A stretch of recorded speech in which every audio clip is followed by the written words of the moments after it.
Legendary Academy Award-winning director Oliver Stone is back with Nuclear Now, his first film in 7 years, coming exclusively to theaters across the USA and Canada beginning on April 28th. Based on the book A Bright Future, written by award-winning scholar of international relations, Professor Joshua S. Goldstein, who also co-wrote the film, Nuclear Now explores the possibility for the global community to overcome the challenges of climate change and energy poverty to reach a brighter future through the power of nuclear energy, an option that may become the only viable way to ensure our continued survival sooner than we think. With unprecedented access to the nuclear industry in France, Russia, and the United States, director Oliver Stone delivers a revolutionary documentary that Variety has called an intensely compelling, must-see film.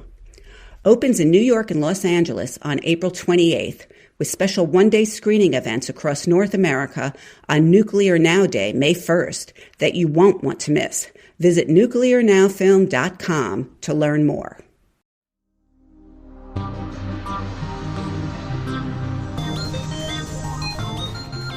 Welcome to Tech Quickly, the part of Science Quickly where it's all tech all the time.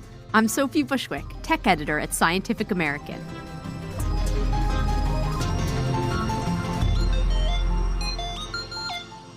Today we have two very special guests. I'm Diego Senior. I am an independent producer and journalist. I'm Anna Oakes. I'm an audio producer and journalist. Thank you both for joining me.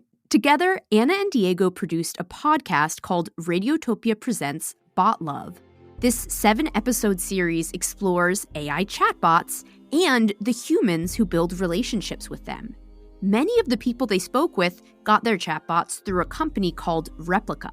This company helps you build a personalized character that you can chat with endlessly.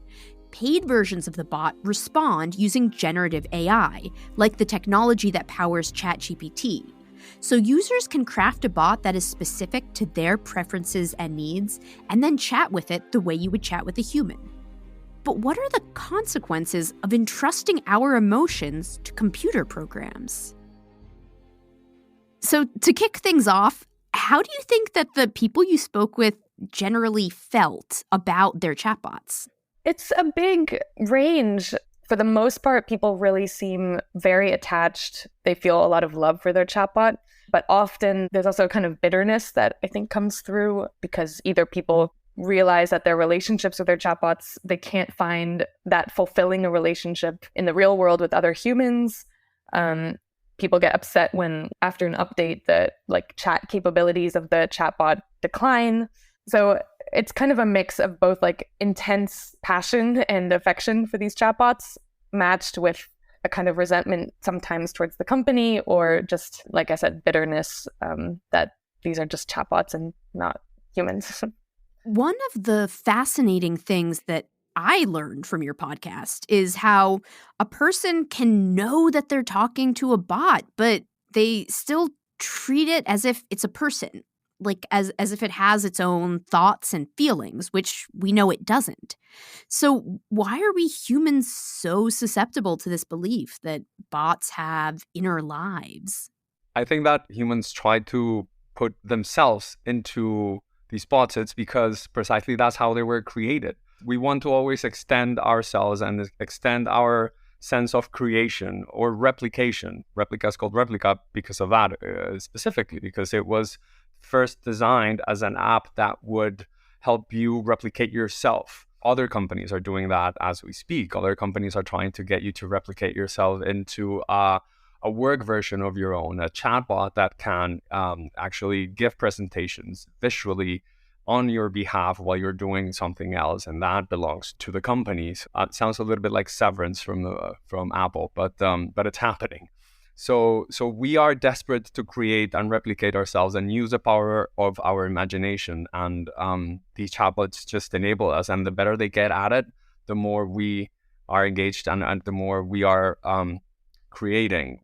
Yeah, I noticed that in one case, this one bot forgot some information it was supposed to know, but for the user, that didn't seem to break the illusion of personhood. The human, in this case, just corrected the bot and moved on. So I guess the question is, does a chatbot even need generative AI to keep people engaged? Or would a much simpler technology work just as well? Well, I think that it doesn't need it, but once one bot has it, the rest have to have it. Otherwise, I'll just be engaged with whichever gives me the more rewarding experience. And the more your bot remembers you, or the more your bot gives you the right recommendation on a movie or on a song, as it happened to me, particularly with the one I created, then the more attachment I'll be, and the more information I'll feed it from myself, and the more like myself it will become.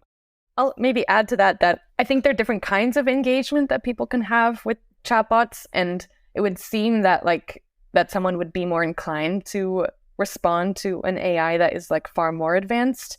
But in this process of having to remind the chatbots of facts, or kind of walking them through their your relationship with them, reminding them, oh, we have these kids, these sort of fantasy kids, I think that is a direct form of engagement, and it helps users really feel like they're participants in their bots' growth. But the people are also creating these beings that they have a relationship with. So the creativity is something that comes out a lot in the communities of people writing stories with their bots. Or, frustration also comes into it. It can be annoying if the bot calls you by a different name, and it's sort of off-putting. But people like to feel like they are also have influence over these chatbots. I wanted to ask you also about mental health. How did engaging with these bots seem to influence the user's mental health, whether it was for better or for worse? It's hard to say what is just good or bad for mental health. Something that might respond to sort of a present need, a very real need for companionship, for some kind of support, maybe in the long term isn't as sustainable an option. We've spoken to people who were really going through intense grief, but this chatbot filled a kind of hole that was in the moment. But long term, I think there's the risk that it pulls you away from the people around you. Maybe you get used to being in a romantic relationship with this perfect companion, and that other humans just can't measure up to the chatbot. So that kind of makes you more lonely in the long term. But it's kind of a complicated question. Over the course of reporting this project and talking with all these people, what would you say is the most surprising thing you learned? I've been thinking about this question.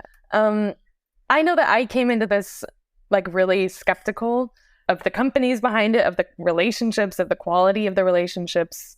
But through the course of just talking to dozens of people, it's hard to stay a strong skeptic when most people that we talk to only had glowing reviews for the most part. That's part of our reporting, has been that, even though these relationships with chatbots are different from relationships with humans, and not as deep in many ways, that doesn't mean that they're not valuable or meaningful to the users. What's more surprising to me is what's coming up. For instance, imagine if Replica can use GPT-4. Generative AI, it has a little black box moment, and that black box can become larger. So what's coming is scary, and that's very surprising to me.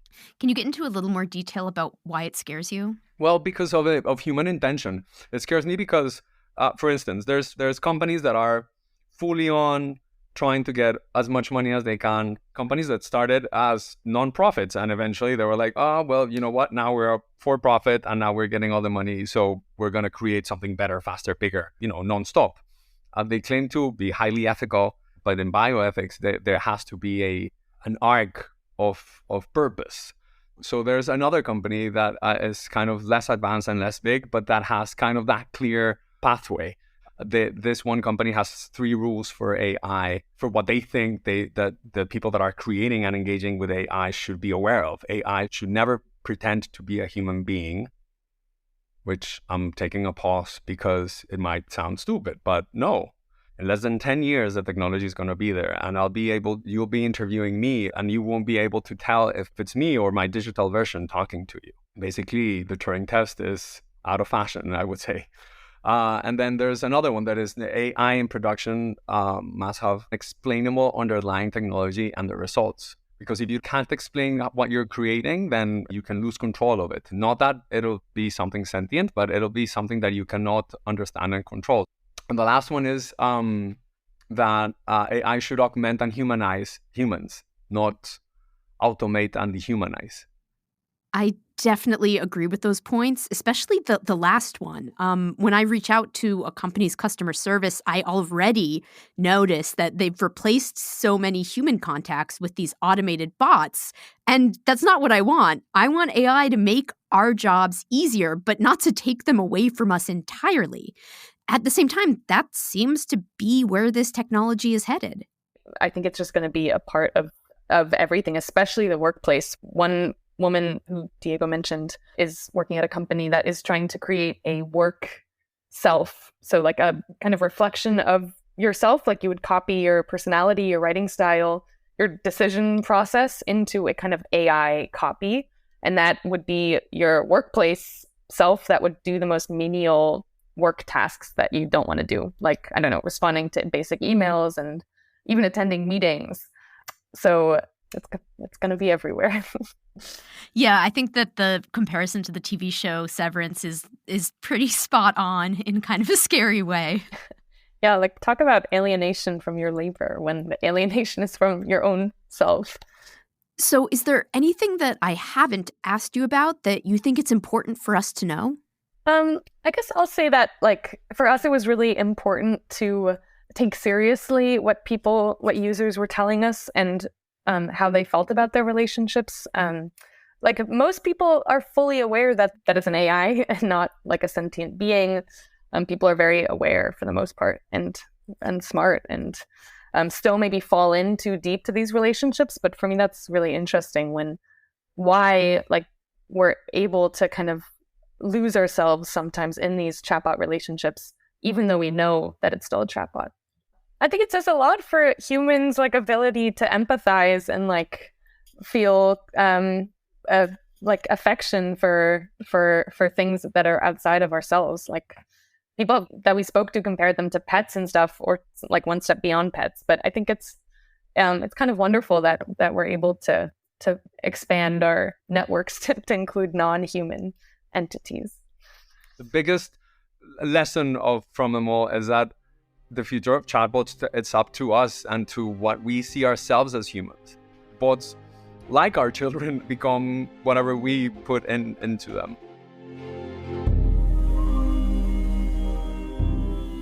Thanks for tuning in to Tech Quickly. Huge thanks to Anna and Diego for coming on and sharing these fascinating insights from their show. You can listen to Radiotopia Presents Bot Love wherever you get your podcasts. Tech Quickly is a part of Scientific American's podcast, Science Quickly, which is produced by Jeff Delvicio, Kelso Harper, and Talika Bose. Our theme music is composed by Dominic Smith. Still hungry for more science and tech? Head to SciAm.com for in-depth news, feature stories, videos, and much more. Until next time, I'm Sophie Bushwick, and this has been Tech Quickly.